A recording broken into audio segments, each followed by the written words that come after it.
Hello friends, welcome back to the channel English Cottage and Avinash Mehta welcomes you all from the core of my hearts। दोस्तों आज हम लोग बातचीत chapter के question answer को देखने वाले हैं। इससे पहले हमने ऑब्जेक्टिव क्वेश्चंस और इस पाठ के सारांश को और लेखक के बारे में पूरी जानकारी के लिए 2 वीडियोज अपलोड कर दिए हैं।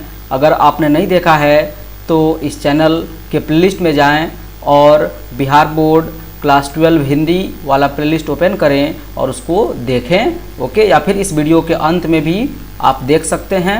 ओके, तो चलिए आज हम लोग ये प्रश्न उत्तर को शुरू करते हैं। बातचीत चैप्टर के जो इम्पोर्टेंट क्वेश्चंस हैं आज हम लोग उनको देखते हैं। ओके दोस्तों, तो हमारा पहला क्वेश्चन है आर्ट ऑफ कन्वर्सेशन क्या है। कन्वर्सेशन का मतलब मैंने आपको बताया है बातचीत होता है, यानी आर्ट का मतलब तरीका। ओके, तो बातचीत का तरीका क्या है, आर्ट ऑफ कन्वर्सेशन क्या है। उत्तर देखते हैं इसका। आर्ट ऑफ कन्वर्सेशन बातचीत का एक तरीका है। यह तरीका यूरोप के लोगों के बीच काफ़ी ज़्यादा पाया जाता है और इस तरह के प्रश्नों को सुन करके कान को अत्यंत सुकून मिलता है। हम इसे सुहद गोष्ठी भी कह सकते हैं। यानी आर्ट ऑफ कन्वर्सेशन बातचीत करने का एक तरीका है और यह तरीका यूरोप के लोगों के बीच काफ़ी ज़्यादा पाया जाता है। यूरोप के लोग बातचीत काफ़ी अच्छे तरीके से करते हैं। ओके, बालकृष्ण भट्ट जी के द्वारा ये बात कही जा रही है इस चैप्टर में और उनके प्रश्नों को सुन करके कान को काफ़ी सुकून मिलता है, मतलब काफ़ी अच्छा लगता है उनके बातचीत के तरीका को देख करके, सुन करके, और इसे बालकृष्ण जी सुहद गोष्ठी भी कहे हैं। ओके, तो याद रखिएगा इसको सुहद गोष्ठी भी कहा जाता है। आपसे पूछ सकता है सुहद गोष्ठी क्या है, तो यही बातचीत का जो तरीका है, आर्ट ऑफ कन्वर्सेशन है, इसी को सुहद गोष्ठी कहा जाता है और ये तरीका यूरोप के लोगों के बीच सबसे ज़्यादा पाया जाता है और उनको सुन करके काफ़ी अच्छा लगता है, कान को काफ़ी सुकून मिलता है। दूसरा प्रश्न है हमारा, अगर मनुष्य में वाक शक्ति नहीं होती तो क्या होता। वाक शक्ति का मतलब होता है बातचीत का कला, बोलने का कला, आर्ट ऑफ कन्वर्सेशन जिसको कह सकते हैं इंग्लिश में। तो उत्तर इसका हम देख रहे हैं, अगर हम में यानी कि मनुष्य में वाक शक्ति नहीं होती, यानी कि बोलचाल की कला नहीं होती, तो पूरा पृथ्वी लुंज पुंज की अवस्था में किसी कोने में बैठी होती। मतलब लोग एक दूसरे से बात नहीं करते हैं, लोग एक दूसरे से अपने बातों को एक्सप्रेस नहीं कर पाते, अपने फीलिंग को नहीं बता पाते हैं। तो मानो जैसे कि पूरी दुनिया लुंज पुंज अवस्था में किसी कोने में बैठी होती। ओके, ऐसा लगता कि इस दुनिया में कोई है ही नहीं किसी का, कोई किसी से बात ही नहीं कर रहा है, सब कोई इधर है, कोई उधर है, कोई बात एक दूसरे से नहीं कर पा रहा है। वाक शक्ति के द्वारा ही हम किसी से बातचीत कर सकते हैं, यानी कि अगर हमारे अंदर वाक शक्ति है, बोलने की कला है, तभी हम किसी से बात कर सकते हैं, उसको अपने बातों को समझा सकते हैं और अलग अलग तरह की क्रियाकलाप कर सकते हैं। बातचीत के अलावा भी बाकी सारी जो क्रियाकलाप हैं, जैसे आजकल हम लोग करते हैं, बिजनेस करते हैं और खेल कूद करते हैं, इन सब कुछ में बातचीत की आवश्यकता होती है। तो बातचीत के वजह से ही ये सारे क्रियाकलाप हो सकते हैं अच्छे तरीके से। जब वह शक्ति ही नहीं होगा हमारे अंदर तो हमारे जीवन का जो गति है वो रुक जाएगा। ऐसा लगेगा कि पूरा जो सृष्टि है वो गूंगी होगी। यानी कि बातचीत का अगर तरीका नहीं हो तो ऐसा लगेगा कि ये धरती रुक गया, ये दुनिया रुक गया, पूरा पृथ्वी गूंगी हो गई। यानी कि यहाँ कुछ कोई बोल ही नहीं रहा है, सुन ही नहीं रहा है, किसी के बात को समझा ही नहीं पा रहा है। ओके, तो ऐसा लगेगा कि पूरा सृष्टि ही गूंगी हो गई, विचारों का आदान प्रदान नहीं हो पाएगा। यानी कि अगर मनुष्य में वाक शक्ति नहीं होगी तो विचारों का आदान प्रदान नहीं होगा और ऐसा लगेगा कि ये धरती गूंगी हो गई। ओके, हमारा जीवन का जो गति है जिसमें हम अलग अलग तरह के क्रियाकलाप करते हैं, ये सब रुक जाएगा। हम किसी से बातचीत नहीं कर सकते हैं, लुंज पुंज की अवस्था में ये दुनिया, ऐसा लगेगा कि किसी कोने में सब लोग इस लुंज पुंज की अवस्था में बैठे हुए पड़े हुए हैं। तो अगर मनुष्य में वाक शक्ति नहीं होती तो ये सारी प्रॉब्लम्स होता। ओके, आई होप आप समझ गए होंगे।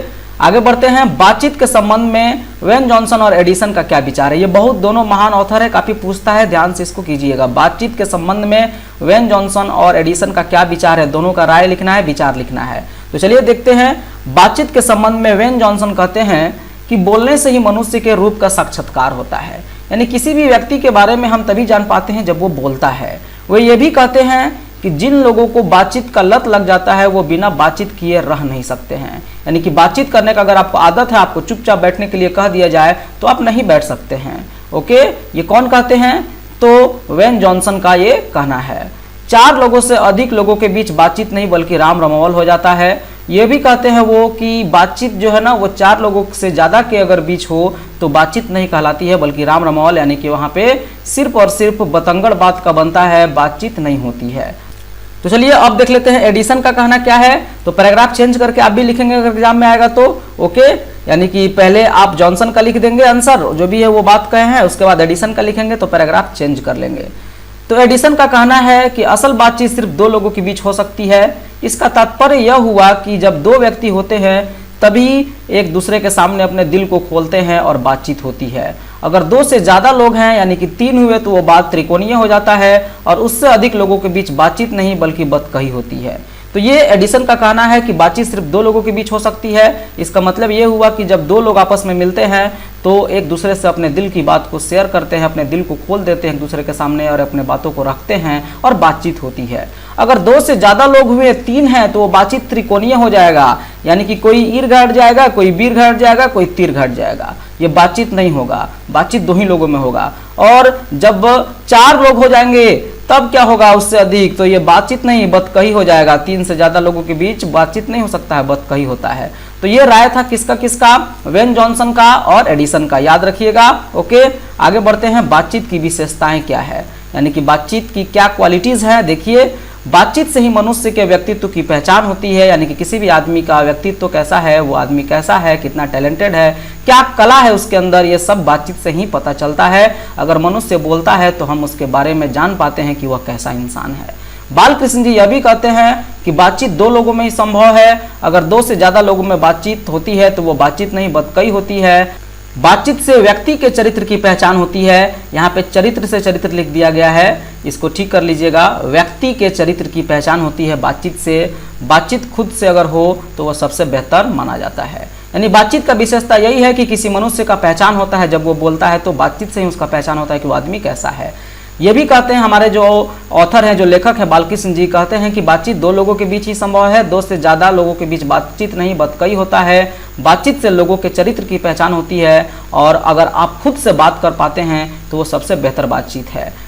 या तो खुद से बात करें या फिर 2 लोगों के बीच बातचीत होती है। खुद से बात करने का मतलब यह है कि आप खुद को समझ सकते हैं, इस दुनिया को समझ सकते हैं, अपने फीलिंग्स को समझ सकते हैं और अपने आप को आप हर सिचुएशन में एडजस्ट कर पाते हैं, यानी कि खुद से आप अपने आप को संभाल सकते हैं। तो खुद से बातचीत करना सबसे बेहतर माना जाता है और 2 लोगों के बीच बातचीत को भी बेहतर माना गया है, लेकिन उससे ज़्यादा लोगों के बीच बातचीत बेहतर नहीं माना गया है। तो बातचीत की क्वालिटी आप समझ गए, इससे व्यक्तित्व की पहचान होती है इंसानों के। राम रमावल क्या है? लेखक के अनुसार 4 से अधिक लोगों के बीच बातचीत को राम रमावल कहा जाता है। याद रखिएगा, 4 से ज्यादा लोगों के बीच अगर बातचीत होगा तो बातचीत नहीं, राम रमावल होगा। ओके, यानी कि इधर उधर की फालतू की बातें होंगी, पॉइंट की बातें नहीं होंगी।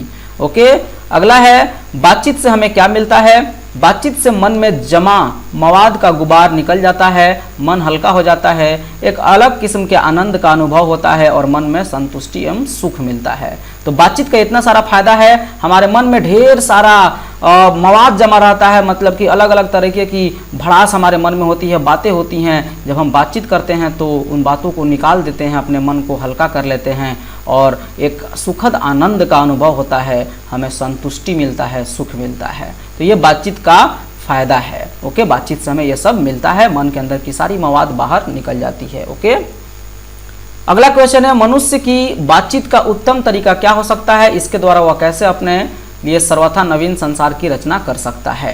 यानी कि बातचीत का सर्वोत्तम तरीका क्या है और इसके द्वारा मनुष्य कैसे अपने लिए एक नवीन संसार का रचना कर सकता है। ओके, तो लेखक के अनुसार बातचीत का सर्वोत्तम तरीका वह है जिसमें आदमी अपने आप से बात कर लिया करे। इस तरीके से मनुष्य अपनी मन के बात भी खुद से कह सकेगा और अपने दृष्टि से संसार को भी देख सकेगा। यानी लेखक कहते हैं कि बातचीत का सर्वोत्तम तरीका है कि आप खुद से बात कर लें। ओके, इससे आप अपने मन की बात खुद से कह पाएंगे, समझ पाएंगे और अपने नजरिए से संसार को देख पाएंगे। उससे आपके जीवन और मृत्यु पर नियंत्रण रखने की क्षमता भी आ जाएगी और किसी से शत्रुता नहीं रहेगी। यानी कि जब आप अपने से मतलब रखेंगे, खुद से बातचीत करेंगे, तो आप अपने जीवन और मृत्यु को भी समझ सकते हैं। यानी कि आप अपने अंदर झांक करके देख सकते हैं, जीवन की सच्चाई को समझ सकते हैं, अपने अंतरात्मा को समझ सकते हैं जब आप खुद को समझने लगिएगा तो। और आपको नियंत्रण रखने आ जाएगा, आप मौत से घबराएंगे नहीं और जीवन में परेशान भी नहीं होंगे, आपको किसी से शत्रुता नहीं होगी, क्योंकि आप इस जीवन की कीमत को और मौत की कीमत को समझ जाएंगे। आप किसी भी चीज़ को लेकर के लोभी नहीं होंगे, किसी भी चीज़ को लेकर के किसी से झगड़ेंगे नहीं, कोई शत्रुता नहीं होगी, कोई दुश्मनी नहीं होगी, जब आप अपने आप को समझ जाएंगे और खुद से बातचीत करेंगे। तो इसके द्वारा वह यानी कि कोई भी इंसान अपने लिए सर्वथा नवीन संसार की रचना कर सकता है। और इस तरीके से जब आप खुद में इन्वॉल्व हो जाएंगे, खो जाएंगे, तो ये संसार आपके लिए हमेशा के लिए नवीन हो जाएगा, नया हो जाएगा, कुछ नयापन आपको लगेगा कि हम कर रहे हैं, कुछ खोज पा रहे हैं अपने अंदर। तो ये फायदा है बातचीत खुद से करने का, और बातचीत का उत्तम तरीका यही है कि आप खुद से बात करें। ओके, इस तरीके से जब आप खुद से बात करेंगे तो कीमत को समझ पाएंगे, मौत को, जीवन को समझ पाएंगे और अपने लिए सर्वथा नवीन संसार की रचना कर सकते हैं। ओके, आइए अब हम लोग एक लॉन्ग क्वेश्चन देख लेते हैं। बातचीत शीर्षक का सारांश लिखिए, यानी समरी पूछा जा रहा है, ये आपका लॉन्ग क्वेश्चन है। ओके, तो चलिए सारांश इसका देख लेते हैं, समरी देख लेते हैं। बातचीत शीर्षक निबंध के लेखक बालकृष्ण भट्ट जी हैं। बालकृष्ण भट्ट को आधुनिक हिंदी गद्य के निर्माता और नायक रचनाकारों में से एक हैं। यानी कि बालकृष्ण भट्ट, यहाँ पर ठीक कर लीजिएगा, बालकृष्ण भट्ट को आधुनिक हिंदी गद्य के निर्माताओं और नायक रचनाकारों में से एक माना गया है। ओके, ऐसा आप लोग लिख लेंगे। यानी कि बालकृष्ण भट्ट जो हैं वो इस चैप्टर के लेखक हैं। बातचीत शीर्षक जो निबंध है, ये चैप्टर एक निबंध है, ओके, एक लेख है, और इसके लेखक हैं बालकृष्ण भट्ट जी, बातचीत शीर्षक निबंध के लेखक हैं। और उनको आधुनिक हिंदी गद्य के, ओके, गद्य का मतलब कहानी होता है और पद का मतलब कविता होता है, तो हिंदी गद्य के यानी कि कहानी के, ओके, निर्माता और नायक रचनाकारों में से एक माना गया है। यानी कि आधुनिक हिंदी में सबसे जो महान निर्माता और नायक हुए हैं हिंदी के, उनमें से एक माना गया है बालकृष्ण भट्ट जी को। बालकृष्ण भट्ट जी ने बातचीत निबंध के माध्यम से मनुष्य को ईश्वर के द्वारा दी गई सबसे अनमोल वस्तु वाक शक्ति यानी कि बातचीत का सही इस्तेमाल करना सिखाया है। यानी कि जो बालकृष्ण भट्ट हैं वो हमें क्या सिखा रहे हैं इस चैप्टर में, तो इस निबंध के माध्यम से सिखा रहे हैं कि भगवान ने हमें जो अनमोल वस्तु दिया है वाक शक्ति यानी कि बोलने की कला, जो सिर्फ इंसानों को मिला है बात करने की कला, किसी जानवर किसी पंछी को नहीं मिला है, तो इसका सही इस्तेमाल कैसे करना चाहिए वो इसी चैप्टर में सिखा रहे हैं। उनके अनुसार वाक शक्ति ही मनुष्य को दूसरे जीव से अलग बनाती है। यानी कि जो बोलने की कला है वही हमको दूसरे जानवरों से अलग करता है। अगर वाक शक्ति नहीं होगी, बोलने की कला नहीं होगी, तो हम भी अन्य जानवरों के तरह हो जाएंगे। ओके, बालकृष्ण जी ये भी कहते हैं कि बातचीत हमारे मन को रमाने का एक ढंग है। जिस तरीके से आम आदमी अपने जीवन को मजेदार बनाने के लिए अच्छा खाना पीना, चलना फिरना, घूमना फिरना इत्यादि करता है, उसी तरीके से बातचीत भी हमारे जीवन के लिए काफ़ी ज़्यादा जरूरी है।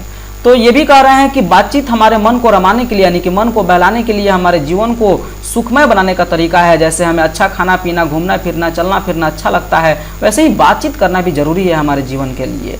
ओके, हमारे शरीर में कुछ गंदगी या मवाद जमा रहता है। गंदगी या मवाद कहने का मतलब है कि हमारे मन में बहुत सारी बातें भरी हुई होती है जिसे हम कहना चाहते हैं, और बातचीत के माध्यम से जब उसे हम निकाल देते हैं तो ये मवाद जो हमारे मन में जो भावनाएं जमा है, ओके, वो सब कुछ बाहर भाप के तरह उड़ जाता है, और इससे हमारा चित्त यानी कि हमारा मन हल्का और स्वच्छ हो जाता है। ओके, बातचीत करने से मनुष्य का साक्षात्कार होता है। यानी कि बातचीत से मनुष्य के बारे में पता चलता है, उसके गुण और दोष का पता चलता है, उसमें क्या क्वालिटी है, क्या उसके डिसएडवांटेज है, मतलब क्या कमी है, क्या उसमें अच्छाई है, ये सब पता चलता है बातचीत के माध्यम से। इस संदर्भ में जॉनसन का भी कहना यहाँ पे लिया गया है कि मनुष्य के रूप का साक्षात्कार होता है बातचीत से। ये हम लोग पढ़ चुके हैं कि जॉनसन कहते हैं कि बातचीत से ही मनुष्य के रूप का साक्षात्कार होता है। ओके, यानी कि मनुष्य के बारे में पता चलता है। बालकृष्ण भट्ट जी ये भी कहते हैं कि बातचीत सिर्फ दो लोगों के बीच ही अच्छा होता है, और वो ये भी कहते हैं कि बातचीत का एक खास बात यह है कि जिसको बातचीत करने की आदत लग जाती है, लत लग जाती है, वह खाने पीने से ज़्यादा तवज्जो बातचीत को देता है। ओके, यानी कि बातचीत करना इतना अच्छा लगता है उसको, जिसको लत लग जाता है बातचीत करने का, कि वो बिना बातचीत किए हुए रह नहीं सकता। खाने पीने से भी ज़्यादा समय वो बातचीत को देना चाहता है। ओके, 3 लोगों के बीच त्रिकोणीय बातचीत हो जाती है, यानी कि आपको हम बताए हैं, और 4 या ज़्यादा लोगों के बीच बातचीत नहीं राम रमोवल हो जाती है। ओके, ऐसा हमारे बालकृष्ण जी का मानना है। ओके, ये सब बातें बालकृष्ण जी कह रहे हैं, और एक बात जो है वो जॉनसन जी कह रहे हैं। अलग अलग लोगों के बीच अलग अलग तरह की बातचीत होती है। जैसे अगर 2 बूढ़े लोगों के बीच बातचीत हो तो हमेशा पुराने ज़माने की बातचीत हुआ करती है। ओके, वे कुछ पुराने ज़माने की बातों को लेकर शिकायतें करते रहते हैं कि पहले ऐसे था, वैसे था, अब ऐसा नहीं है। ओके, 2 औरतों के बीच अगर बातचीत होगी तो बहू बेटियों को लेकर के होती है। उसी तरीके से 2 सहेलियों के बीच अगर बातचीत होती है तो अंदाज ही उनका निराला होता है। मानो वो बातचीत में इतना खो जाते हैं कि बातचीत रूपी रस का जो समुद्र है वो चारों तरफ उमड़ पड़ा हो, और कभी उनके बीच बातचीत खत्म होने का नाम ही नहीं ले रहा हो। ओके, तो 2 लड़कियों के बीच बातचीत जब शुरू होता है तो वो खत्म ही नहीं होता, ऐसा लगता है कि बातचीत का पूरा समुद्र चारों तरफ उमड़ पड़ा है। ओके, दो खिलाड़ियों के बीच यानी कि दो लड़कों के बीच, ओके, अगर वो खिलाड़ी हैं तो खेल संबंधित बातचीत होगी।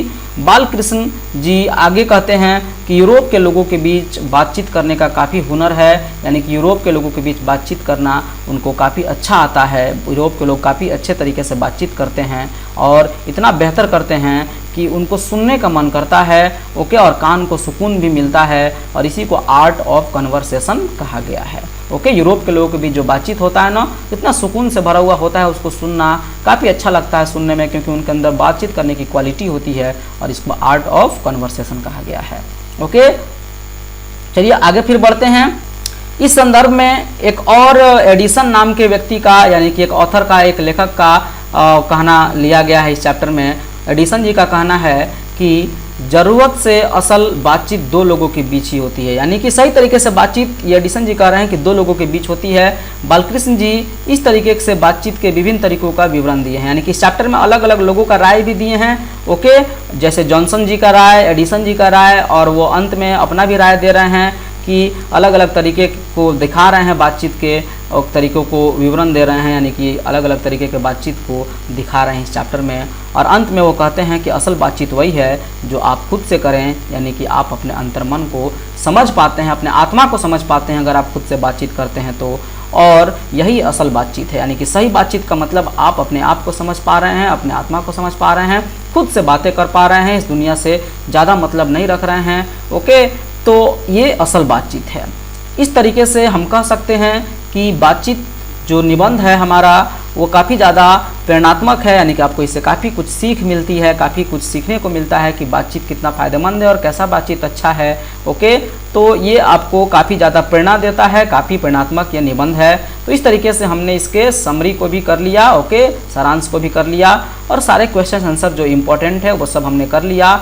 ओके, तो आप इनको अच्छे से पढ़िए, ओके, नोट्स भी बना लीजिए ताकि आपका एग्ज़ाम का कोई क्वेश्चन आपसे नहीं छूटे। ऑब्जेक्टिव भी हमने कर लिया, इसके राइटर के बारे में यानी कि बालकृष्ण जी के बारे में भी हम जान चुके हैं पहले वीडियो में। ओके, और आज हम लोग क्वेश्चन आंसर भी कंप्लीट कर लिए।